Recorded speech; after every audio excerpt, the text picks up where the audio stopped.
Hi, my good friends at C506. We have Todd the man in here. You know him. I don't think I need to introduce him to any of you.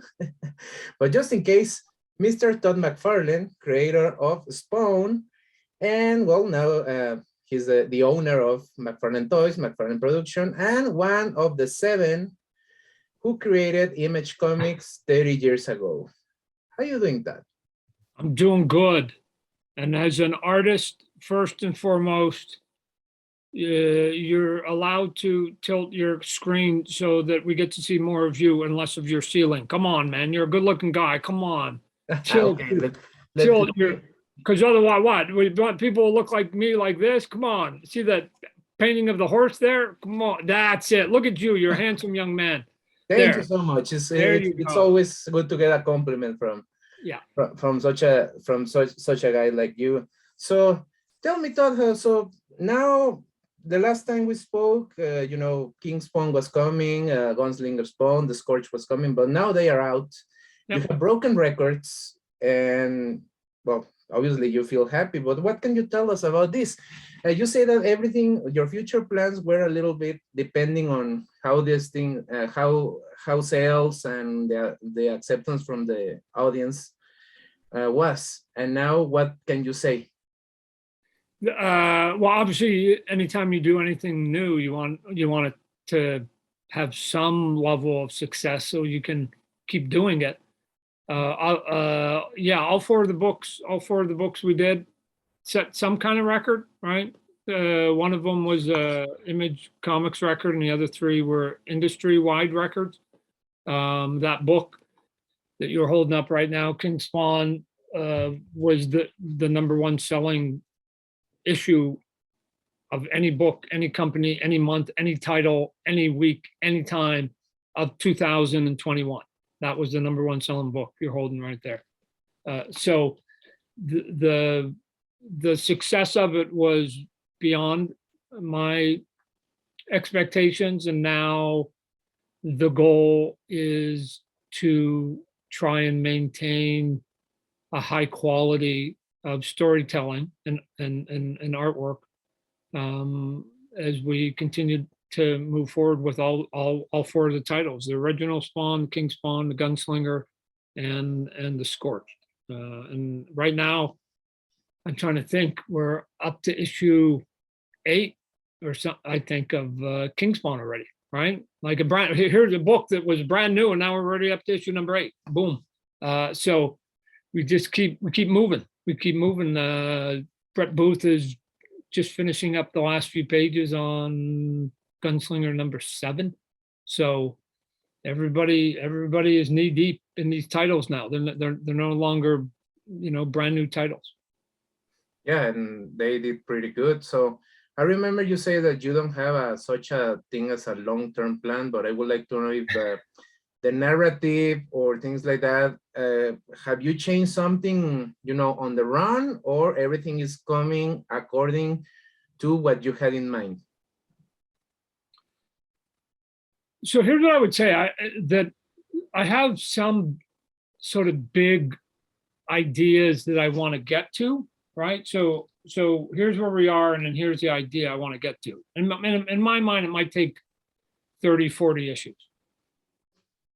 What I don't have is what are the details between these 2 points, right? Mm-hmm. As long as I start here and I end here, then that was really what the goal was. What those stories are in between are less thought out. So, for instance, when I was done with issue number 6 of Gunslinger, I got on the phone with the artist Brett Booth. Nice. And I said, hey, Brett, we're done with the clown story, right? That one's gone. Mm-hmm. What would you like to draw? And he gave me, you know, his answer. I won't tell you because it is spoiled. And he said, man, it'd be cool if I could draw this. And I went, done, right? Done. Just like in the first couple issues, you wanted to draw dinosaurs. Done. So you just come up with stories or scenes or visuals, even if it's being able to draw the dinosaur on a t-shirt, right? Or on a hat. I'll get you a dinosaur. Don't worry. It might not be a real live dinosaur. It just might be something else. And so he sort of gives me ideas what he wants to draw, and then my job is to try and formulate a story around that. So, all right. So let's see how it goes. And now, also, well, we know that you're always trying to get some talent for the different things like coloring. Actually, some person that I know, which is Ulises Arriola, is coloring the books lately.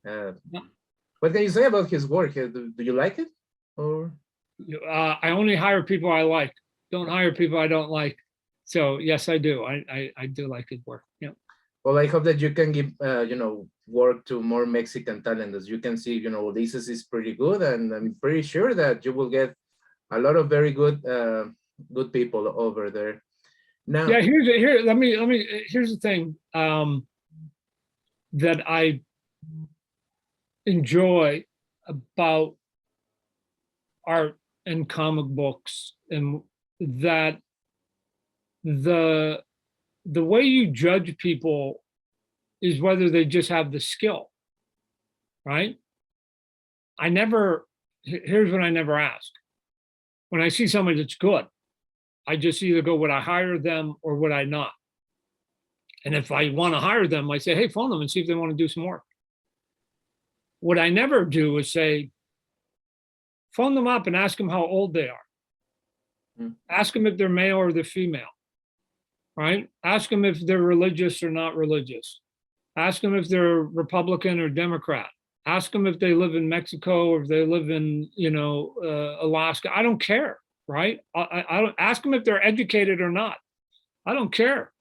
If you're 4 years old and you've never even been to kindergarten and you can draw your ass off, I'll give you a job, right? And so I like our industry, that it's really predicated upon your skill and getting noticed. I mean, that's sort of part of everybody. And if you're good and you can get noticed, given that we can do these jobs long distance, it doesn't matter where you live anymore, which is awesome.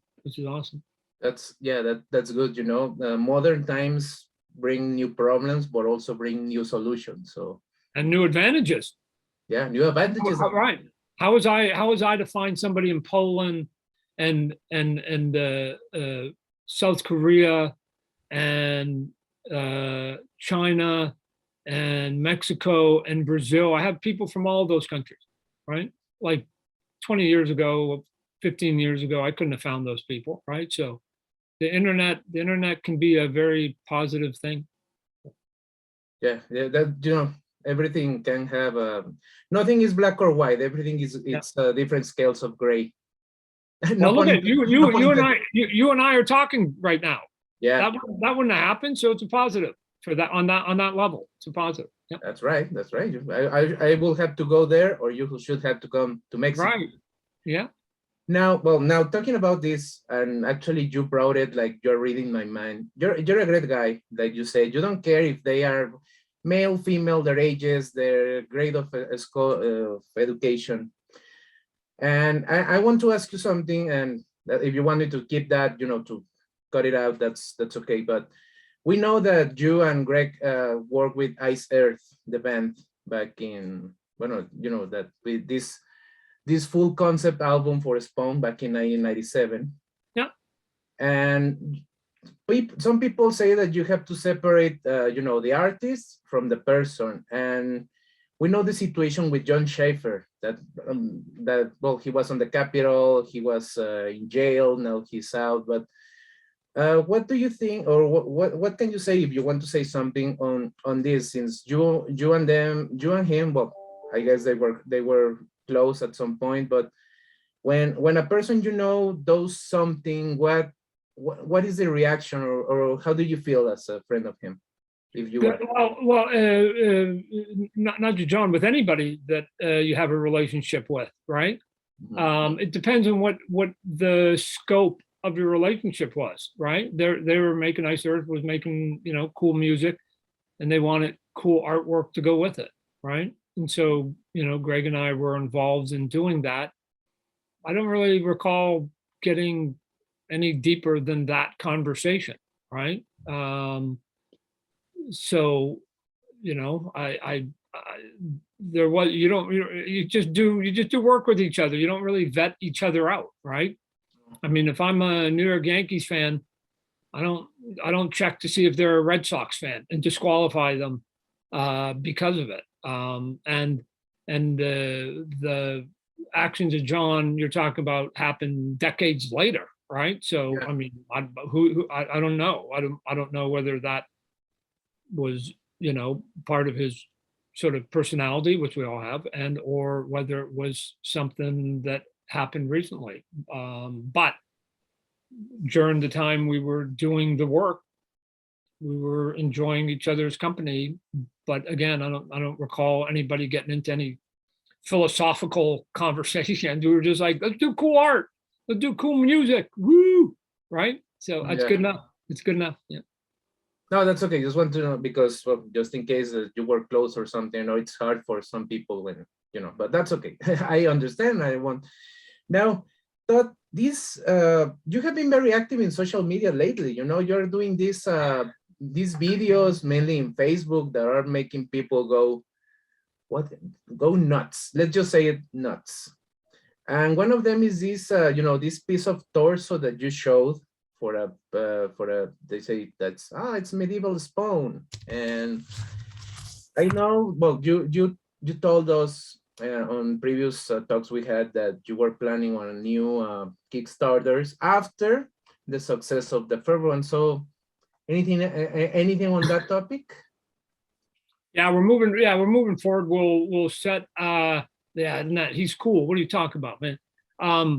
We'll eventually get to the point pretty soon here where I'll sort of create a day where I'm gonna make the official announcement and then eventually go and put the second Kickstarter up. So we're heading in that direction in an official manner right now. Instead of thinking about it, we're actually heading that direction. So something will happen here in the next couple months for sure.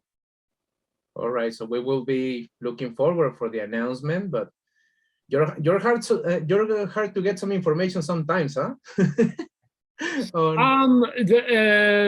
Yes and no, because when you're going to go out and do something that you want to get a little bit of attention on, if you give it away too soon, then it sort of trickles out. So when you actually go to make your official announcement, people go, yeah, I heard something about it, right? Where if you keep it a little bit to yourself, then when you actually show the information and the visuals and some of that stuff, then people can go, oh my gosh, and they all get it on the same day.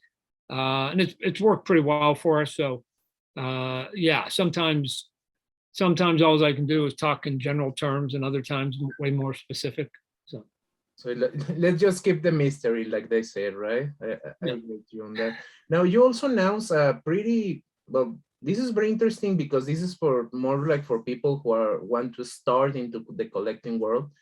This DC line that comes with just a little figure and a comic book, and it's pretty affordable according to what you say on that. Yeah. So you are trying to expand to people who are starting to this, or maybe with different economical possibilities, or what was the purpose of this line? Yeah, all the above, right? I mean, when I was younger, I didn't have a lot of money, and so I am constantly aware that everybody can't afford expensive stuff, right? I couldn't, if I had $5 at any time, I felt good. It's one of the reasons why my comic books are $2.99, right? Still, everybody else is $3.99 or higher for their ongoing books. But I just go, no, I can make it $1 cheaper. I think I know the retailers think that it wouldn't hurt sales one copy, but my mindset is, well, I don't really need the money, so why not just give it back to the fans and let them keep an extra buck, right? And then the mindset's the same in toys. So, you know, I think I should have $5, $10, 20, 30, 50, 100. Yeah, I think you can have a wide range, but you should be making, like, you should offer all of them, and not assume that everybody's got $20, $25. So if we can find a way to make a toy, at least here in America, sell for about $10, then let's do it. What, you know, it's not. We're gonna be doing both the comic and the figure combo, and then we're gonna be doing some smaller figures, right? I mean, you know, this is the $20, $25 item, and then this is the $10 item. It's a little bit smaller. You don't get quite as much plastic, quite as much detail, but you just let the consumer, the new fan, make their decision. Do they want, you know, that one for $10, or they want that one for $20 or $30, right? Obviously, you get more the more you pay, but I'll just leave it to the fans, and I think they're all cool. Yeah. So, you know, it just depends on who you are and what you want and what you like and what maybe even what your age is. Cool. No, and that's encouraging, because sometimes when somebody wants to start on a hobby and they find out it's too expensive, they just get discouraged and they just, you know, leave it for the good. So it's good that McFarlane Toys and other companies have this some kind of a starter kits for collecting. Yeah. Let's just call it this way. Yeah. So they can just start on that. And for people who are already hardcore collectors, well, they have something else to collect. No, Luis, I've always said, I personally would rather have 1 million people give me $1 than to have 10 people give me 100,000. Yeah. Both of them add up to $1 million.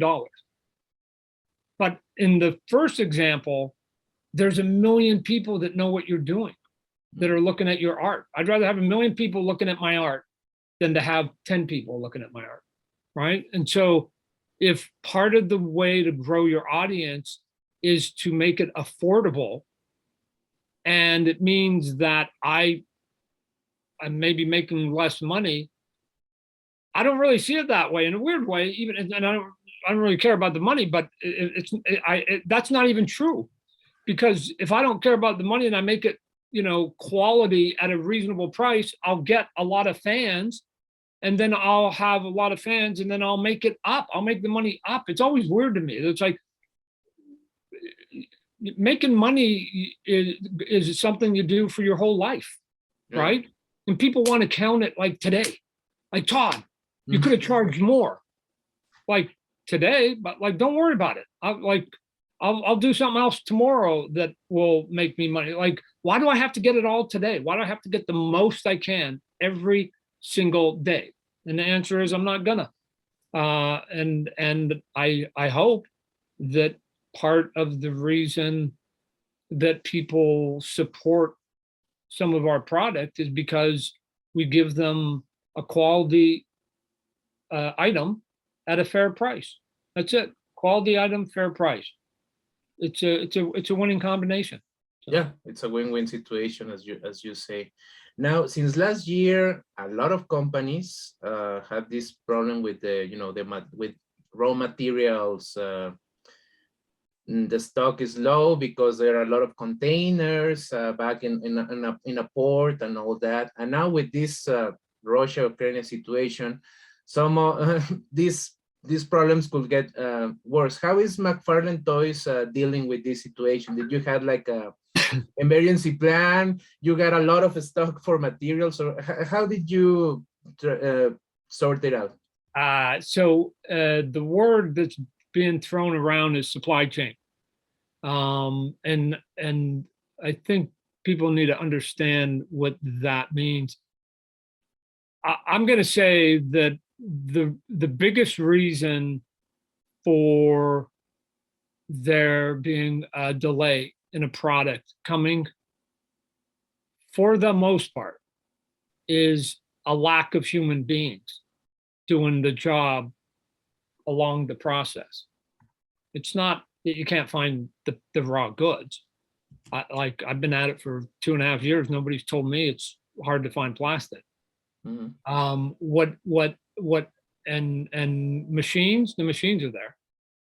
You know, sometimes the containers are a bit of an issue because everybody now wants to fill the containers, and so somebody's going to just build more containers.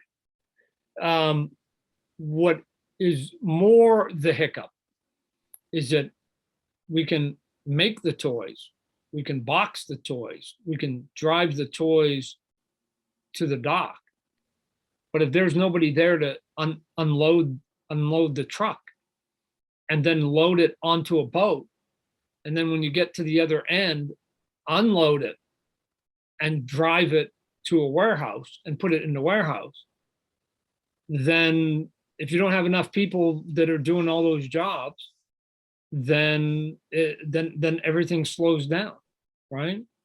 So if you have 1,000 people working at a dock and you get 1,000 containers, that's how it works. 1,000 people, 1,000 containers. It works. But then if all of a sudden, if everybody is now going, and businesses are panicking, go, I got to produce. And now they shove 3,000 containers and there's still only 1,000 workers. The math doesn't work. Now, like it was one person, one container, and now it's one person, 3 containers. What's going to happen? There's going to be a delay because one person can't do it unless you start getting 3 people and 3 containers. And so it's just a numbers game for the most part with having a lot of people. Look at the comic book industry was shut down for a couple months at some point. And some people were talking about paper shortage. There's a little bit of truth in that. The answer wasn't really that there was a paper shortage. The answer was that once they printed the comic book, they had nobody to put it into boxes and then onto a pallet and then into a truck. That's human beings. They didn't have enough human beings they could print, and they had lots of paper, but they didn't have human beings to now finish the rest of it. So when you hear supply chain, I think a couple companies are using that as a bit of an excuse to raise prices that are unjustified. The biggest cost, I think most businesses will tell you in the last couple of years, hasn't been really the raw goods. It's been the cost of labor. Cost of labor has gone up. I mean, containers have gotten crazy. Containers have gone almost 10 times higher. 10, not one time, two, like 10 times higher. But the people that are doing a lot of hard work are now turning, saying, "Hey, we want to be compensated fairly for it." So, in the coming near future, there's a negotiation with the union and the dock workers in California. So if you think things are backed up now, you just wait if they decide to strike. and they stop. That means there will be 0 containers coming. There will be 0 containers. So get ready. So we'll see. Hopefully it doesn't come to that. Well, hopefully it doesn't, because everybody's going to suffer. Not only geek guys, but everyone in here. So let's hope so. And now regarding the other thing is that I know it's difficult. It's been 2 weeks already with this situation, Russia, Ukraine, and all that. But some companies have decided to stop sending things to Russia, and it's McFarlane Toys going to be neutral on that. If you want to answer, that's okay. But what's the situation in there?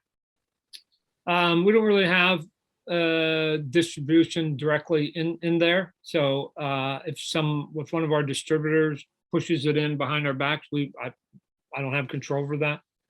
What we've been talking about is doing like a comic book or a figure and then selling them, and then all the proceeds would go to a charity that would help some of the situation over there. making sure that we pick a charity or a volunteer place in which the money is actually going to do good and it's not going to get eaten away with all the executives, that are running the foundations. So we're having both those conversations right now. Let's do it. Mm-hmm. But then once we collect the money, where are we sending it? I want to vet where we're sending the money. I get it totally. Now, talking about, human beings, labor, fair rate and all that. 30 years ago, the exodus occurred. You and other 6 guys just decided to say, hey, no more. There are a lot of history saying that basically you went to Marvel Comics and told them, we're out. And if you keep doing things like this, more people will go out. And then at the very next day, you went to DC and say the same thing. I don't know if it was one or the other first, but we are kind of familiar with the process and the history of Image. So, but any history, any not very known history of when you and the other guys decided to create Image? Any? Well, going back to that story, we Rob Liefeld, Jim Lee, and myself, and my wife actually was with us, went to Marvel to basically say, hey, we're leaving, here's the reasons. They've distorted it of saying that we had some demands. We had no demands. We were quitting. So why would we ask for demands when we were quitting? But they like to tell the story. We came in there and said, I want the copyrights to Spider-Man. It's ridiculous. It's absurd. But they were just trying to save face.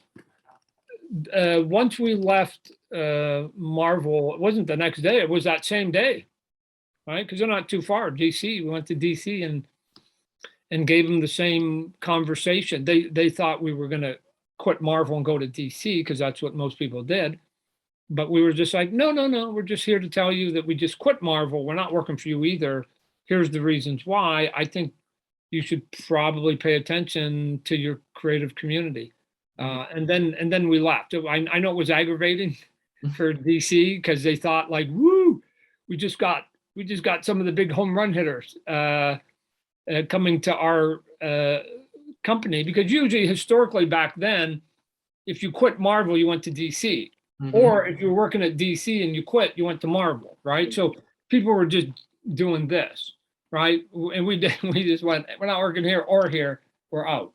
And so it wasn't something that anybody was expecting, because there was, for the most part, no real option 3. And so we just created our option. I mean, there was First Comics and Pacific Comics and a couple others that were out there, but nothing in any real meaningful way. And then we just went and started Image. When we decided to do it, I think each of us did it at a different time, right? I mean, there's 7 of us, so we all had 7 different reasons, 7 different times. Mark Silvestri and Will Portacio and Jim Lee, I just happened to run into them literally the day before going up to Marvel to say we're quitting. So they made the decision literally the day before, right? Where Rob Liefeld and Jim and Eric Larson and myself, and then a little bit later, Jim Valentino, we had sort of been talking about it sort of months prior to it. So when we went to New York, it was really the 4 of us, and then we picked up Wilson, Jim Lee, and Mark Silvestri the day before, and it became 7 real quickly. The reasons for people quitting, Luis,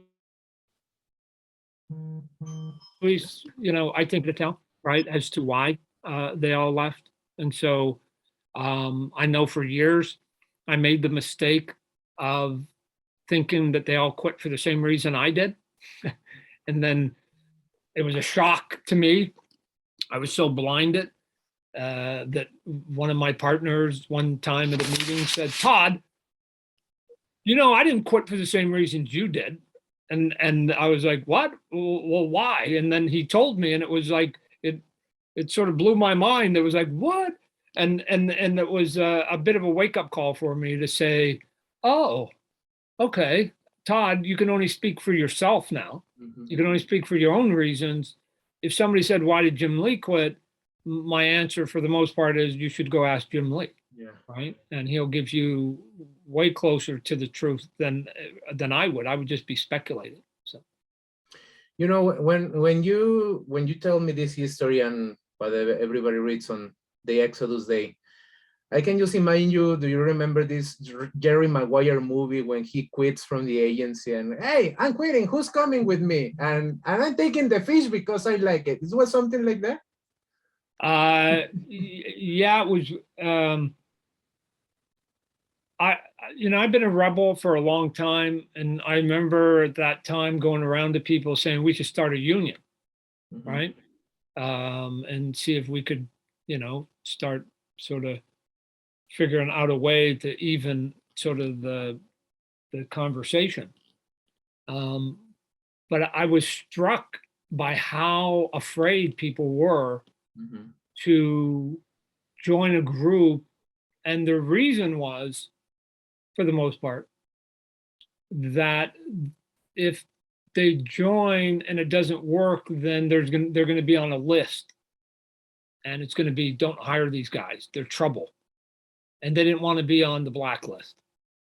And what always struck me about that was that a lot of the guys I was talking about weren't really working full time and were getting paid, and like they didn't really have anything.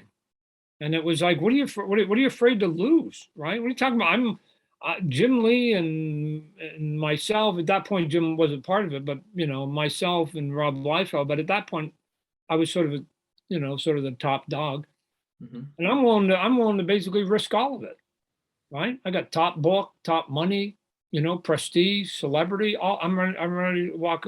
You don't even have a job at Marvel. Why are you so afraid at Marvel? They're not even giving you work right now. But it's like, yeah, but what if they do? Or what if I want to get work? And it got a little frustrating that, nothing came of it. So that for me, a little bit later, when we started having conversations with Eric Larson and Rob Liefeld, that all of a sudden in my mind, it was like, oh, maybe we can do not a big union, we can do a little union that ended up being 7 of us. Yeah. No, it was, and we just went and did our own thing. Well, now you were in some kind of union. Now you're known as the 7.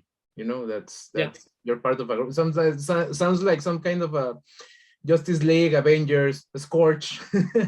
What we became, in its simplest form, was another option. That's what we created. We created another option. Yeah. So you had Marvel, DC, and then if you wanted to look at some other options, you had Dark Horse still, so that was an option. And then we just became another option. And so it's not for everybody, and we don't take everybody.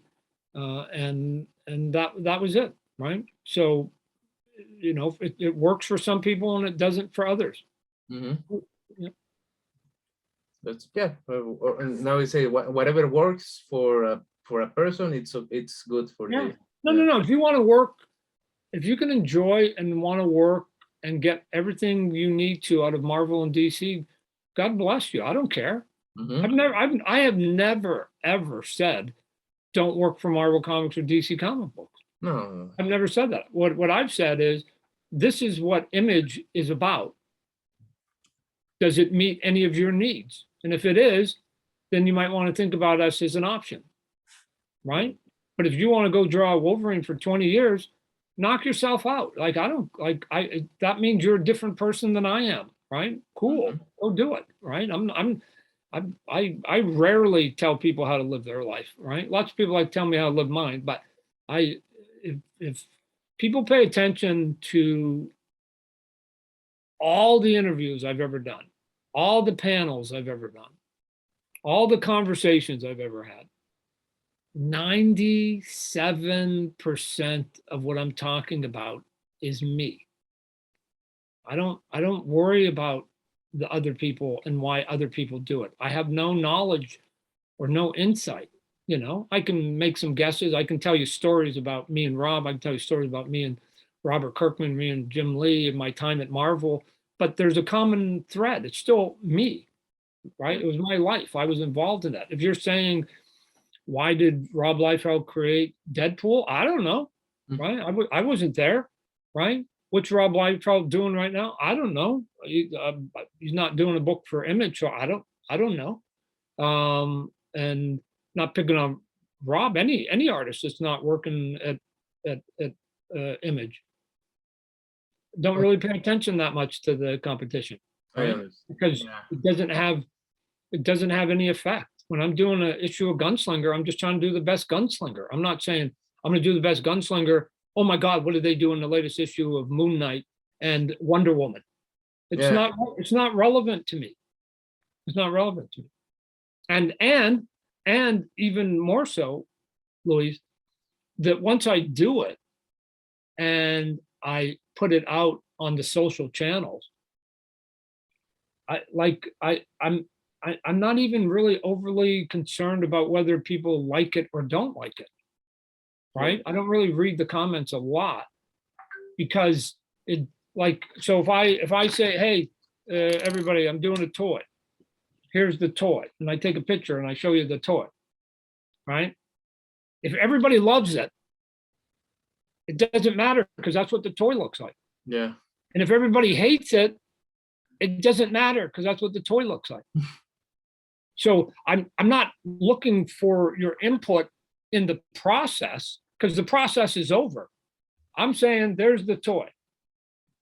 If you like it and you can find it and you want to buy it, God bless you. If you don't like it, don't buy it. This is easy. This is easy.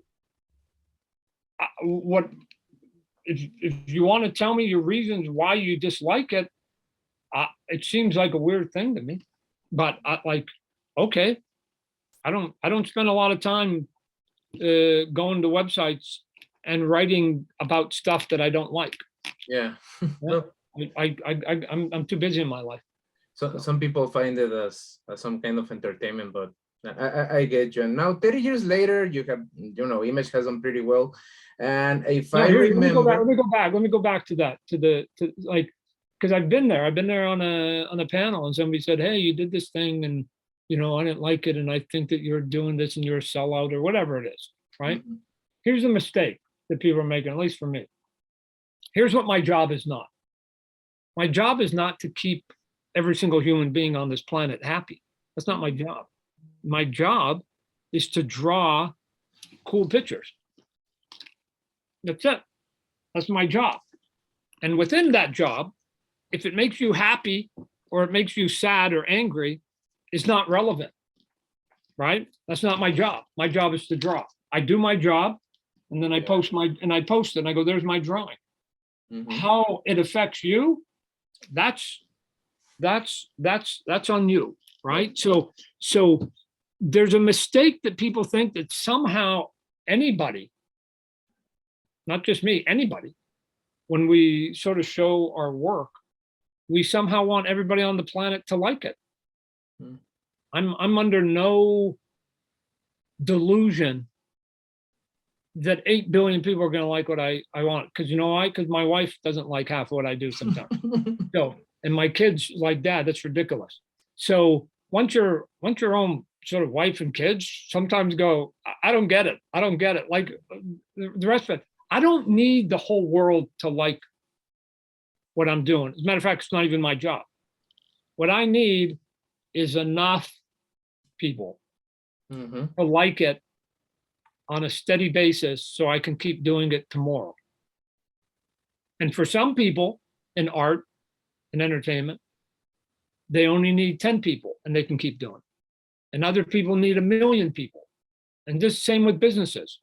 Some companies need to sell 1 million units. Other companies that are smaller can sell less. But what you don't need is everybody. Yeah. You just need enough. And I've been fortunate enough to have that many that allow me, which is, enough to keep doing it every day. So I have no expectations that everybody's going to like my stuff. So, but that's not on my shoulder. Just if you don't, my answer is always the same. If you don't like what I'm doing, then I recommend you spend your money in places you enjoy. Yeah, I remember I read this comic book that say that's the reason ice cream shops don't have only chocolate or vanilla. Sometimes people go there and ask for a pistachio one. So I guess this is one of those. Or the ice cream truck only has chocolate. So you got two choices. Chocolate Either or nothing. chocolate or nothing. Those are the only two choices because that's all that guy's selling. Yeah. Seems, I mean, I get it, I guess, but that guy has made a choice of selling chocolate, right? And that you typing that you hate chocolate, I don't know. It's weird to me. Yeah, I understand. The haters work is something that I don't understand sometimes. Now, Image, maybe I'm wrong, but I think that Image has most of it has the largest number of series published by Image, converted to different formats like TV, video games, movies, large, etc. And now that we're talking about these other formats, any update, any news about the Spawn movie? Yeah. I had a call yesterday and I had 3 calls the week before. So everybody that's involved, at least right now, is on high alert. So Spawn has become a priority to a lot of people right now. So it's the last couple of years has been moving, at a slow pace, but it's got a lot of people's attention right now. So I'm about as positive about the movement and the momentum of it as I've been in a while.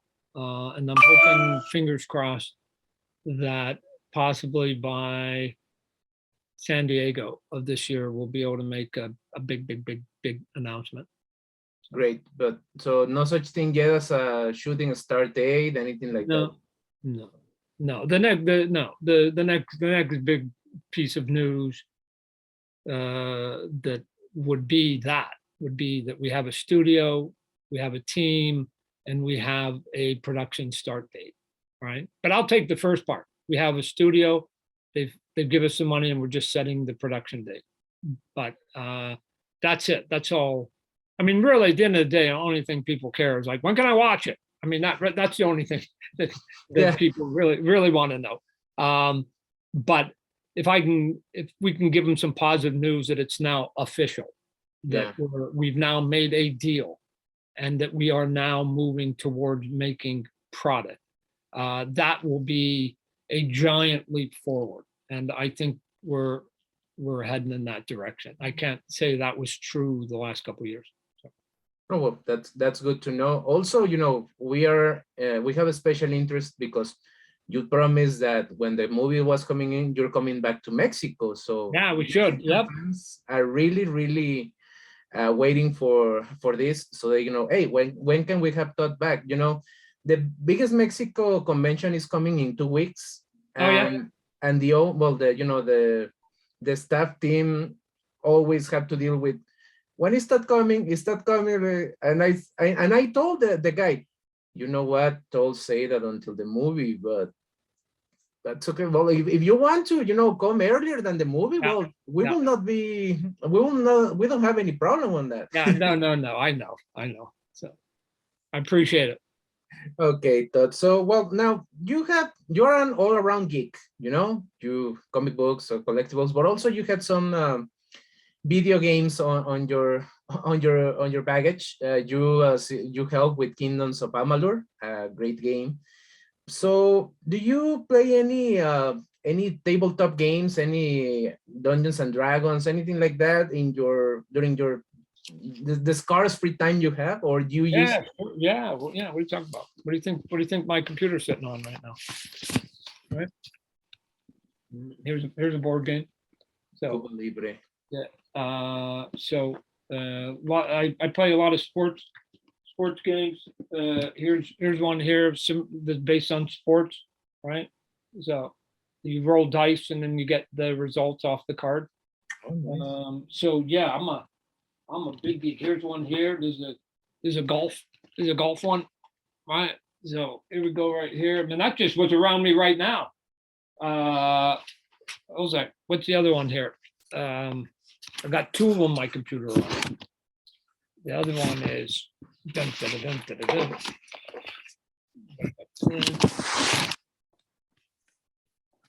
Versailles, 1919. Oh. The Treaty of Versailles, the board game. So, right, just goofy, cool stuff.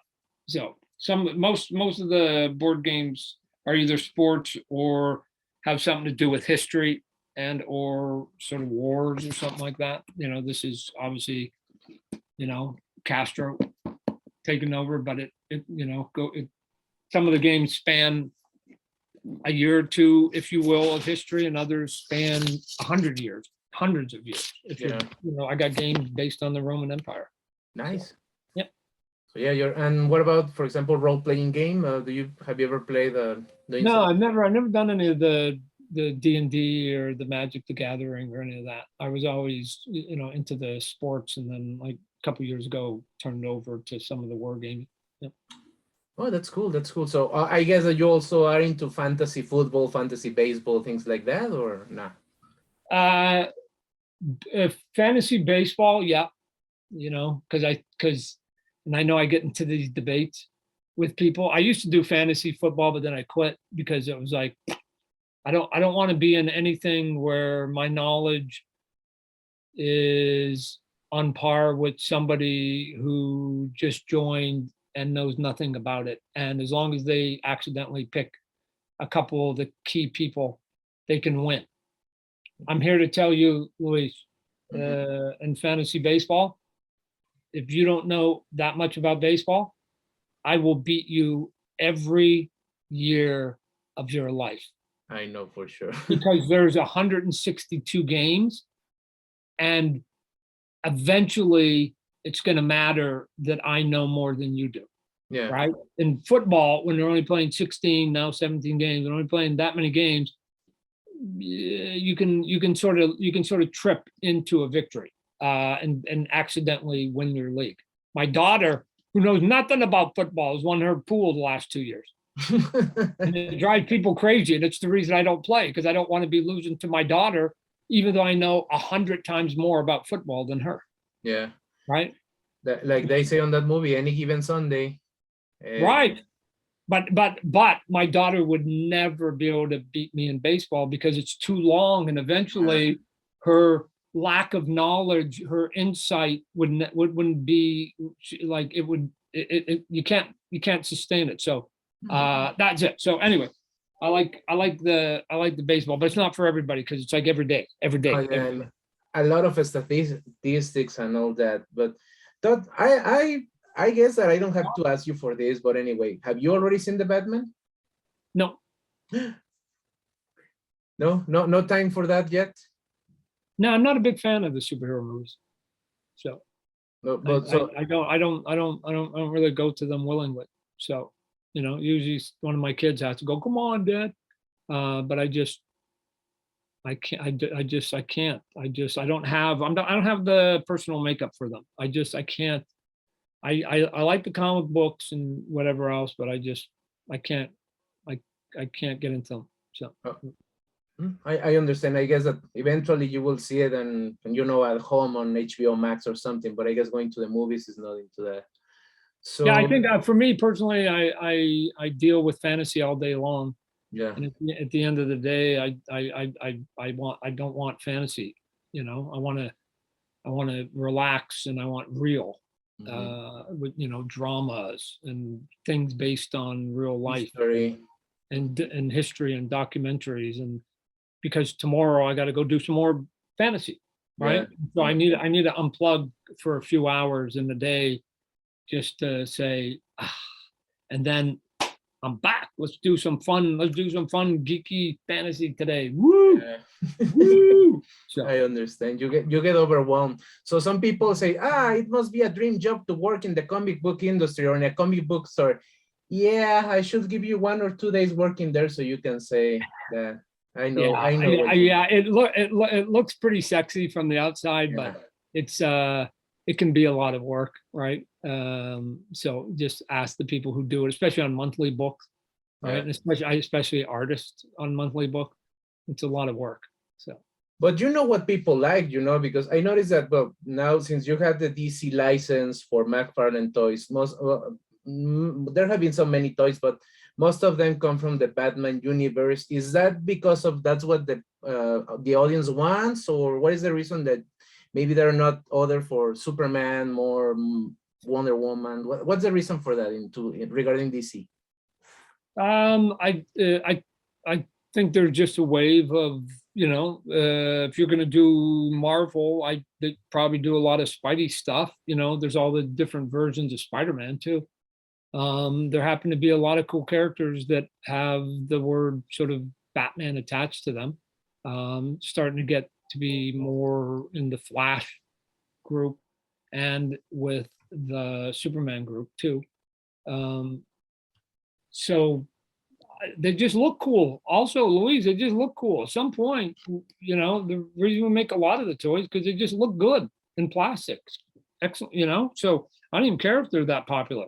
I just go, man, that's a good looking costume, right? We should put it in there, right? I don't know. Here's Jorge Jimenez, right? I don't know. It's cool.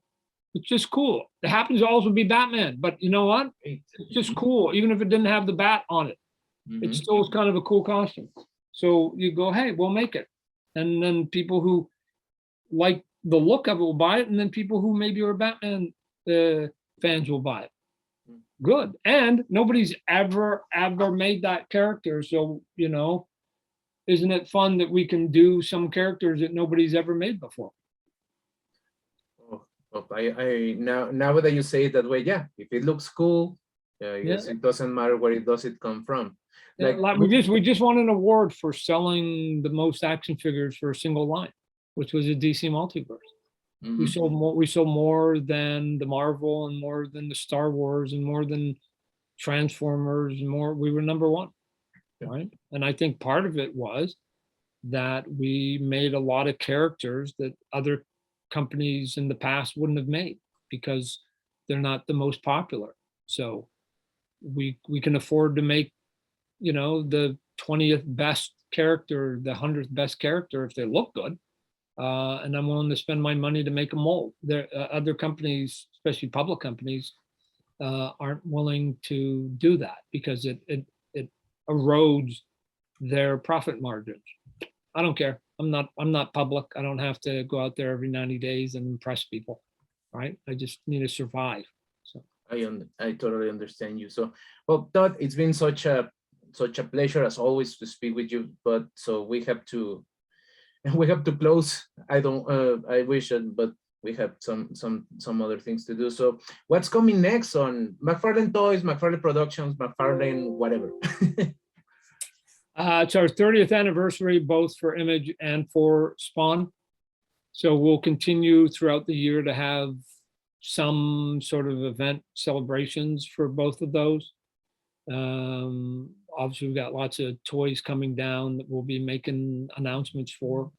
And then, obviously the big news is, something coming down the pipeline with the movie, fingers crossed, right? So, but we've, there's a couple of big comic book ideas we have. One in particular that if it works, then it will be the #1 selling book this year.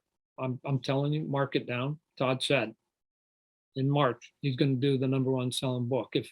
If we get the deal done and we can it can all work out, then and we'll probably make that announcement if we can do it probably at San Diego.